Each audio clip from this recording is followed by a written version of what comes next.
샬롬. 우리 주 예수 그리스도의 은혜와 평강이 함께하기를 기도하고 또한 축복합니다. 8월 시작하는 첫날입니다. 이 8월 가운데 가장 무더운 한 달을 지날 터인데, 이 가운데에도 우리 하나님께서 날개 그늘로 덮어주시는 그 평안함이 함께하기를 또한 기도합니다. 오늘부터 시작해서 저는 연합순례 전까지 룻기 말씀을 계속 묵상할 것입니다. 오늘은 룻기의 서론 부분에 대해서 말을 하고자 합니다. 제 생각에 룻기의 서론 전체를 이끄는 하나님 말씀은 룻기 3장 9절 말씀이라 생각됩니다. 제가 읽어봅니다. 이르되 내가 누구냐 하니 대답하되 나는 당신의 여종 룻이오니 당신의 옷자락을 펴 당신의 여종을 덮으소서. 이는 당신이 기업 물을 자가 됨이니이다 하니. 아멘. 룻기는 사사기와 사무엘 상하 사이에 있는 성경입니다. 이스라엘 백성들은 여호수아와 함께 광야를 지나 가나안 땅에 들어왔습니다. 그런데 그 가나안 땅에 들어온 이스라엘 백성들의 믿음은 오직 하나님만을 의지하는 믿음이었는데, 그 믿음은 한 세대를 가지 못하고 무너졌습니다. 그리고 대략 BC 1400년부터 대략 1000년까지 약 400년간 하나님께서 약속하신 그 땅을 차지한 이스라엘 백성들에게는 왕이 세워지기 전까지 사사의 시대가 있었습니다. 룻기는 지금부터 3400년에서 약 3000년 전에 어느 한 시점에 있었던 한 가지의 분명한 사건을 시적으로 기록한 책입니다. 분량은 매우 짧습니다. 총 4장으로 구성되어 있는데 기승전결의 형식으로 되어 있고 85개의 절로 이루어져 있으며 분량이 많지 않은 시편의 한 시 정도에 해당합니다. 룻기에는 하나님께서 나타나셔서 말씀하신다라는 그런 하나님에 대한 표현이 등장하지 않습니다. 룻기에서 하나님에 대한 직접적인 표현을 생각해 본다고 한다면은 룻기 4장 13절에서 여호와께서 그에게 임신하게 하심으로 그가 아들을 낳은지라 정도입니다. 그러나 룻기는 지금의 유대인들이 초막절에 꼭 읽는 성경이며 초대교회의 사도와 성도들 역시 룻기를 성경으로 받아들이고 믿었습니다.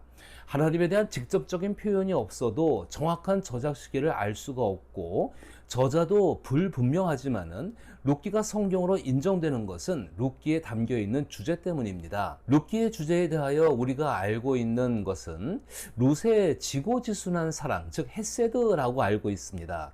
그래서 하나님의 사랑 혹은 예수 그리스도의 사랑을 룻이 보여주고 있기에 우리도 룻과 같은 헤세드의 삶을 살면 하나님께서 우리의 인생에 있는 고난을 극복하게 하시고 해피엔딩의 결론을 맞이할 수 있다는 정도로 생각을 하게 됩니다. 그런데 너무 동화적인 생각 같지 않습니까? 그래서인지 이런 생각들로 인하여서 자신의 배경과 능력으로는 사회적으로 높은 위치에 설 수 없을 때 자신의 인생을 180도 바꿔줄 왕자님에게 보호받고 싶은, 또 의존하고 싶어하는 사람의 심리인 신데렐라 증후군을 가진 성도들을 만들기도 했습니다. 이러한 오해는 성경을 이해하는 방법에 있어서 균형을 갖추지 못해서이기 때문이라고 생각합니다. 저는 룻기의 주제를 소개하기 전에 먼저 성경을 이해하는 3가지 간단한 방법을 소개하고 싶습니다. 첫째는 문자적으로 이해하는 것입니다. 성경에 쓰여진 내용들을 파악하기 위해서 단어와 문구 등을 살피는 것입니다. 여러 가지 번역 성경을 참고하면 좋고, 할 수 있다면 원어적인 이해를 이해하는 것이 더욱 유익할 것입니다.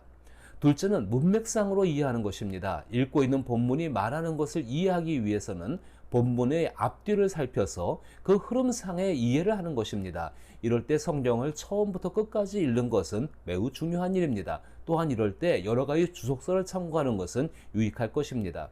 마지막으로 자신이 있는 시대 상황에 비추어 해석하는 것입니다. 즉 자신의 삶에 비추어 해석한다는 것이죠. 자신의 상황을 가지고 성경 속으로 들어가서 자기 자신을 그리고 시대 상황을 비추어 보는 것입니다. 그런데 이 3가지는 반드시 균형을 이루어야 합니다.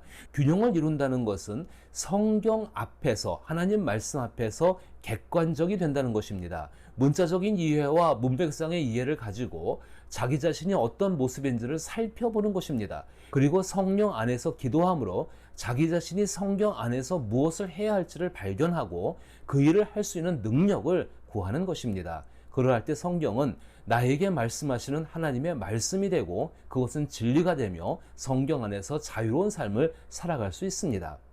이제 룻기의 주제를 살펴보면 첫 번째는 룻기는 예수 그리스도로 인하여 소망을 얻을 수 있는 성경, 즉 하나님 말씀이라는 사실입니다. 룻기는 그것을 강조합니다.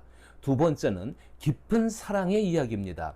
열방을 다스리시는 하나님의 주권적인 역사와 수천 년의 시간을 뛰어넘는 하나님의 목적이 녹아있는 하나님의 사랑 이야기와 그 가운데 평범한 사람들의 사랑 이야기를 담고 있습니다.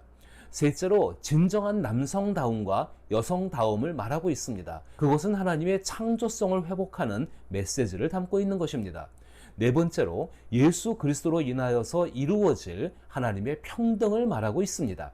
자아민족 중심주의, 인종차별, 불평, 차별, 피할 수 없는 다양성 등과 같은 것 속에서 하나님을 의지하는 사람들이 어떻게 행동해야 할지를 말하고 있는 것입니다. 다섯 번째로 하나님의 주권입니다. 우리 인생에서 일어나는 재앙이나 슬픔이 하나님의 주권적인 역사 아래에서 일어나는 것이며 하나님의 목적은 결국 선하다는 것을 우리에게 보여주고 있습니다. 여섯 번째는 예수님이 십자가를 지신 것처럼 위협을 무릅쓰는 사랑을 말합니다. 하나님의 섭리를 믿고 하나님을 의지하면 하나님에 대한 소망을 가지게 됩니다. 그러할 때 고통당하는 사람에게 대해 본질적인 사랑을 실천할 수 있는 마음을 얻게 됩니다. 그로 인해 하나님을 닮아가는 새로운 인격을 만들어가게 됩니다. 그것이 바로 거듭난 사람의 삶을 살아가는 사람들의 모습을 보여주는 것입니다. 일곱 번째로 하나님의 섭리를 말합니다. 룻기가 보여주고자 하는 것은 인간의 모든 역사는 심지어 가장 어두운 시간까지도 하나님의 은혜의 영광을 밝히 드러내기 위한 것이라는 사실입니다. 그래서 칠흑 같은 어둠의 때에 예수 그리스도의 영광을 위하여 하나님이 이 세상을 어떻게 움직이는지를 보여주고 있는 책입니다. 이런 면에서 단순히 룻기는 한 여인의 지고지순한 사랑을 말하는 것이 아니라는 것을 분명히 해야 합니다. 이런 룻기가 우리에게 주는 교훈은 하나님을 의지하는 사람의 삶이 순탄하게 영광에 이르지 못하지만 궁극적으로는 그렇게 된다는 것입니다. 하나님을 의지하는 사람의 삶은 잘 닦여진 고속도로가 아니라 포장도 되지 않는 울퉁불퉁한 산길일 수 있습니다. 그래서 우리의 현실은 우리의 삶에서 일어나는 이해하기 힘든 일들, 마치 위에서 떨어지는 낙석지대 같은 데를 지나갈 때, 혹은 절벽길 같은 데를 걸어갈 때, 짙은 안개 같은 속을 지나가고 있을 때, 갑작스럽게 출몰하는 맹수들로 인하여서 오늘 죽을지 내일 죽을지 상해를 당할지 모를 때, 미끄러워서 넘어질 수밖에 없는 급한 커브길을 지나가고 있을 때, 급경사의 가파른 길들, 그리고 위험천만한 구불구불한 길들, 그래서 뒤로 돌아갈 수밖에 없는 그런 답답한 상황 가운데 있을 때, 더욱이 앞을 예측할 수 없는 난감한 상황들을 만날 때, 그래서 우리의 삶은 항상 위험에 처할 수밖에 없는 상황을 만나게 된다는 것입니다. 우리가 이러한 것들을 고난이라고 부른다면 우리는 즉각적으로 그 고난의 길에서 벗어나기를 원합니다. 그런데 룻기를 통해서 얻을 수 있는 교훈은 성경은 고난을 해결하는 해결책을 주는 책이 아니라는 것입니다. 그 고난 속에서도 하나님의 선한 목적을 이루는 길을 지금 우리가 가고 있음을 알려주는 이정표와 같은 것이 성경이라는 것입니다. 우리 삶에서 일어나는 이해하기 힘든 굴곡들이 결국에는 궁극적인 선을 지향하고 있다는 격려와 소망을 주는 것이 바로 성경입니다. 그것들은 우리를 절벽으로 내모는 것이 아니라 그리스도인으로서 우리의 삶의 모든 좌절 가운데에, 고통 가운데에, 고난 가운데에 하나님은 스스로 우리에게 베푸실 기쁨을 준비하고 계시다는 것을 성경을 통해서 알게 됩니다. 그래서 성경은 가장 진솔한 하나님의 음성입니다. 룻기 1장에서는 난장판이 된 삶의 현실과 나오미의 쓰디쓴 불평으로 끝을 맺습니다. 그러나 그것으로 끝나지 않습니다. 룻기 2장에서는 나오미가 가지게 된 보아스라는 새로운 소망 속에 긴장과 불확실성이 있으므로 끝을 맺습니다. 이것은 모든 그리스도인들의 현실적인 삶 가운데 있는 긴장과 불확실성을 말하고 있는 것입니다. 룻기 3장에서는 매우 위험천만한 일을 나오미와 룻이 합니다. 그러나 그 일이 성공했음에도 불구하고 예측하지 못한 장애물들이 또 있고 그 장애물들을 만나게 됩니다.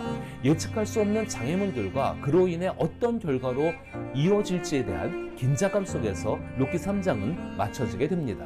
룻기 4장에서는 그러한 모든 삶의 과정이 예수 그리스도에게로 연결되어 있음을 말합니다. 그로 인해 하나님은 단지 어려움이 닥치면 나타나셔서 문제를 해결해 주실 분이 아님을 확실하게 말합니다. 하나님은 우리를 위해서 그리고 예수 그리스도의 영광을 위해서 모든 과정을 계획하시고 모든 어려움들을 간섭하시는 섭리의 하나님이신 것을 밝히고 있는 것입니다. 저는 이러한 측면을 바라보면서 룻기 3장 9절 말씀을 기억해야 한다고 생각합니다. 그것은 룻의 마음속 깊은 곳에서 준비된 것이기 때문입니다. 다시 한번 읽어보면은 이르되 내가 누구냐 하니 대답하되 나는 당신의 여정 룻이오니 당신의 옷자락을 펴 당신의 여정을 덮으소서 이는 당신이 기업 물을 자가 되미니이다 하니 기업 물을 자라는 말뜻 속에는 구원자라는 의미가 있습니다. 룻은 자신의 고통스러운 삶 가운데에서 마음 깊은 곳으로부터 자신의 삶에서 자신을 건져줄 구원자를 마음에서부터 준비하고 기다리고 있었습니다. 그것은 나오미도 마찬가지입니다. 그리고 예수 그리스도를 믿는 사람들도 마찬가지입니다. 마음에서부터 모든 것이 시작되고 마음에서의 준비가 필요한 것입니다. 이제 내일부터 룻기의 내용을 살펴볼 것입니다. 오늘 여러분들이 룻기 1장을 읽으시기를 바랍니다. 룻기 1장을 읽으면서 하나님을 잘 섬기면서 평범하게 살던 엘리멜렉과 나오미가 당한 고난의 원인을 생각해 보시게 되기를 바랍니다. 이런 생각 속에서는 하나님은 사랑이신데 왜 사랑하는 사람들에게 고난을 주시는가에 대한 답을 얻을 수 있는 실마리를 발견하게 될 것입니다. 그리고 우리가 얼마나 하나님을 율법과 행위에 의해서 알고 있는지를 또한 느끼게 될 것입니다. 그리고 우리 마음속에 나의 기업 물을 자이신 예수 그리스도를 더욱더 생각하게 될 줄로 믿습니다. 이러한 예수 그리스도에 대한 생각으로 한 날을 살아갈 수 있기를 축복합니다.